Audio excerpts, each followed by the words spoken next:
উপরে আপনার রহমতের বৃষ্টি নাজিল করুন।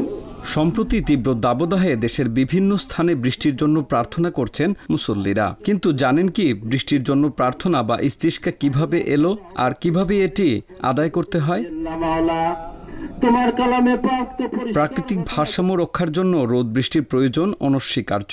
তবে অতিবৃষ্টি যেমন মানব বসতির জন্য বয়ে আনে নানা সংকট, তেমনি অনাবৃষ্টি ও প্রচণ্ড তাপ প্রবাহে মানুষ, পশু পাখি, বৃক্ষ ও তরুলতা সবকিছুই হাঁপিয়ে ওঠে। এক চিলতে বৃষ্টির জন্য সৃষ্টি হয় তীব্র হাহাকার।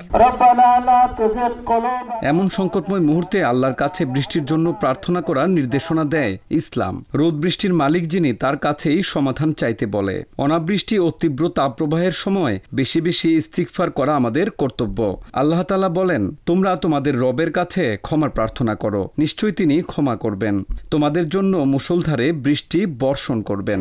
তোমার কালামে পাক তো পরিষ্কার। বৃষ্টির জন্য প্রার্থনা করে যে নামাজ আদায় করা হয় তাকে বলা হয় সালাতুল ইস্তিসকা বা বৃষ্টি প্রার্থনার নামাজ। এই নামাজের নিয়ম হচ্ছে খোলা ময়দানে আজান, ইকামতবিহীন প্রকাশ্য কেরাতে 2 রাকাত নামাজ আদায় করতে হয়। প্রথম রাকাতে তাকবীরে তাহরিমার পর 7 বার তাকবীর দেবে আর দ্বিতীয় রাকাতে 5 বার তাকবীর দেবে। প্রতিটি তাকবীরের সময় হাত উঠাবে এবং তাকবীরগুলোর মাঝখানে আল্লাহ তাআলার প্রশংসা এবং মহানবী সাল্লাল্লাহু আলাইহি সাল্লামের ওপর দরুদ পড়বে। নামাজের পর ইমাম খুতবা দেবেন। খুতবায় বেশি বেশি ইস্তিগফার ও কোরআন তেলাওয়াত করবে। এরপর 2 হাত উঠিয়ে মিনতির সঙ্গে দোয়া করবে এবং হাদিসে বর্ণিত দোয়াগুলো বেশি বেশি পড়বে। ইস্তিসকার নামাজে খুশু বিনয় নম্রতার সঙ্গে গমন করা সুন্নত। একমাত্র আল্লাহ তাআলাই যে বান্দার সব হাজত ও প্রয়োজন পূরণ করেন, এই বিশ্বাস অন্তরে জাগ্রত রাখতে হবে। খরা দেখা দিলে রাসূল সাল্লাল্লাহু আলাইহি সাল্লাম ও সাহাবায়ে কেরাম খোলা ময়দানে গিয়ে ঈদের নামাজের মতো 2 রাকাত নামাজ আদায় করতেন।